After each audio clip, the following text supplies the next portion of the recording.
The first time Charles Renner called me the daughter he never had, it was over a half-empty bottle of scotch and a whiteboard covered in profit margins. I was 28, wearing second-hand heels and staying late to rework the marketing pitch for our newest line of artisan snacks. That was 15 years ago. Since then, I helped him rebuild Renner and Gray Foods from a struggling regional supplier into a brand with shelf space in every major chain in the Midwest. I gave it my ideas, my weekends, my late nights, and in return, I got his trust. Or so I believed. If you know what it's like to be promised loyalty but forced to earn justice, like this story, and subscribe for more quiet, calculated revenge stories that hit where it hurts most. When Charles first mentioned retirement, he did it like a man suggesting a vacation. Maybe next year, he said, twirling his pen. I'll let the old bones rest. I laughed. We all did. But in private, he pulled me aside and said, when the time comes, Mara, you'll have your piece. Not just a plaque. You deserve equity. I nodded. I'd heard it before, but this time he followed through with something more than words. Drafted memos. Emails with subject lines like succession planning and Lawton. Even a preliminary equity clause prepared by the company's attorney, though unsigned. It was real. Real enough for me to keep. I didn't expect a windfall. I expected respect. Maybe 10%. A formal board seat. Something more than the director of brand development, title I'd outgrown 5 years earlier. Then the kids came home. Cameron and Lila. East Coast suits with polished smiles and LinkedIn confidence. They hadn't set foot in the headquarters in years. Lila ran a tech startup that never turned profit. Cameron had floated through boutique investment firms like a man allergic to responsibility. But suddenly, they were everywhere. On calls, in meetings, whispering with the legal team. At first, I told myself it was symbolic. Charles was being sentimental. The business had always been his second family. Maybe he just wanted his first one back in the fold. But then I noticed things. My name wasn't on the draft org chart for the new Renner era. Lila started signing off on press releases I used to write. Cameron requested access to legacy marketing files I'd personally archived. I was left off the invite list for a major Q4 meeting with our largest distributor. The final straw came when I received a calendar invite labeled, Farewell Gala Planning Session. No one had asked for my input. No one had included my name on the planning committee. That was when I realized I wasn't being honored. I was being erased. But if they thought I was just going to smile through it, accept my gold watch and fade into a polite memory, they didn't understand who they were dealing with. They weren't inheriting a business. They were trespassing in one I helped build. And I wasn't leaving quietly. It started with email filters. One morning, I opened my inbox and noticed that the leadership distribution chain had been updated, my name removed. I tried to re-add myself. Access denied. I reached out to Holly in IT, a woman I'd mentored 5 years earlier when she was still interning. She didn't respond. The silence said more than any forwarded memo.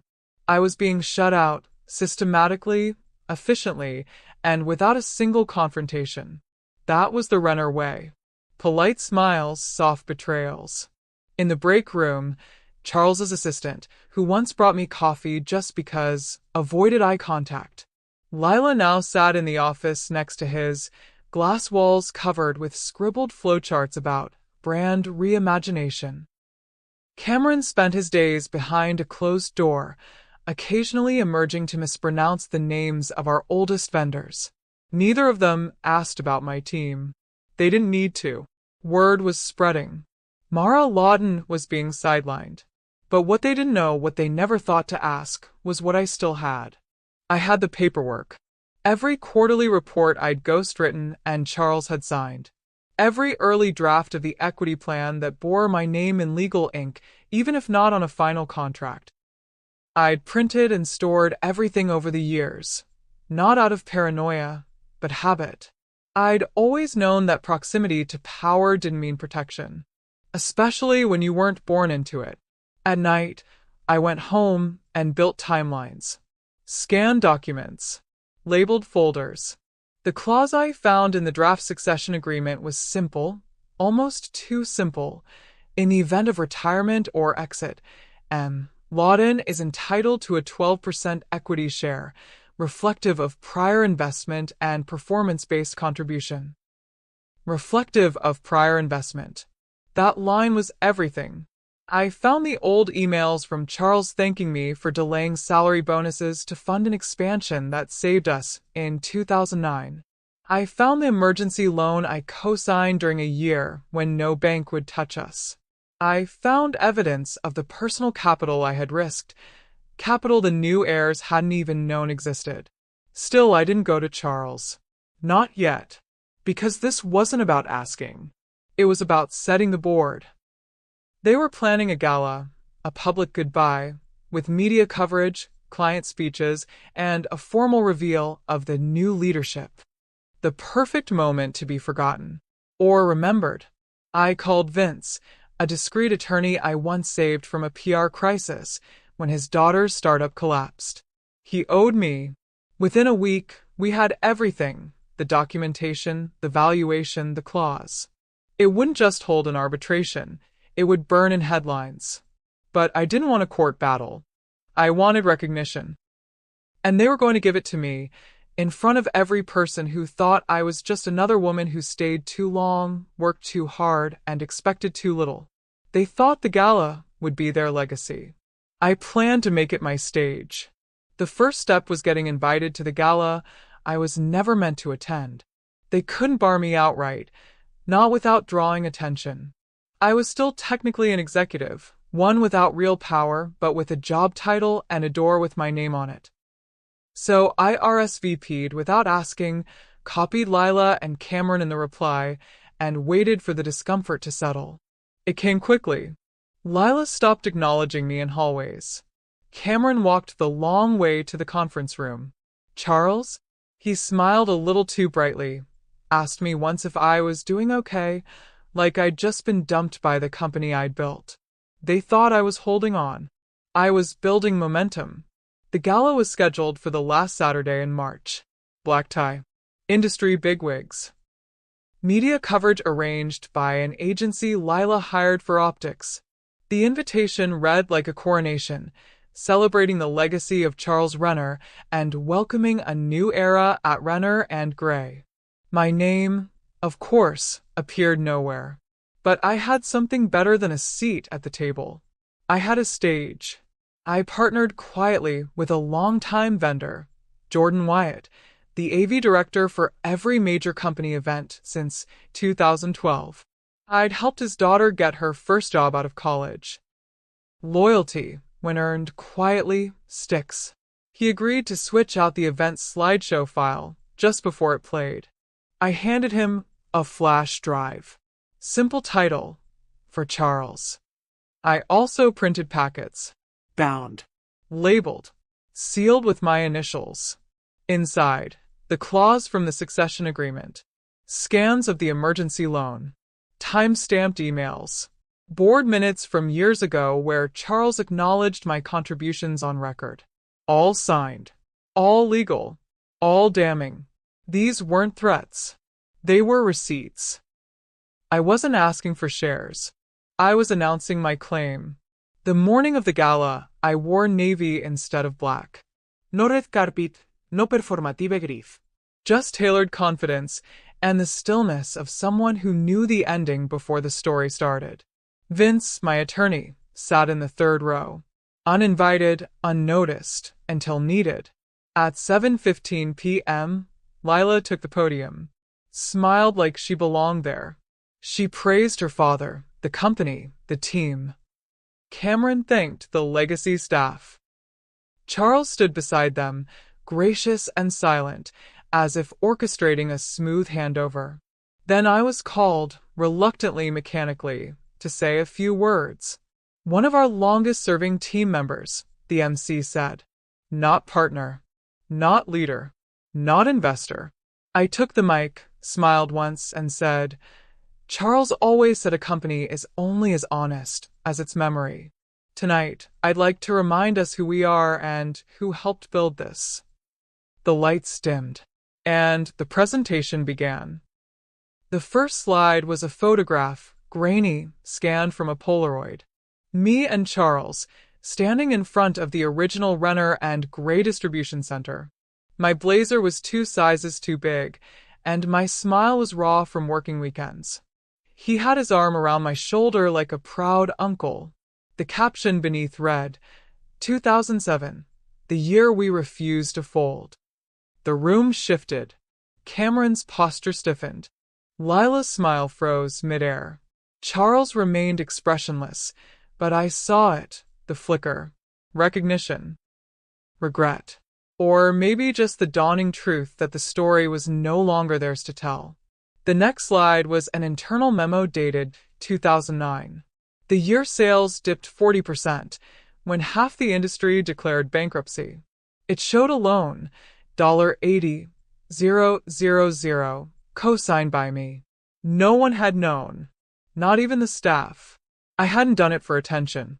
I did it because Charles asked, and I believed in what we were building. Then came the emails. On-screen correspondence where Charles thanked me for personally saving the company's skin, promised equity in any future succession, called me a stakeholder in every sense but paper.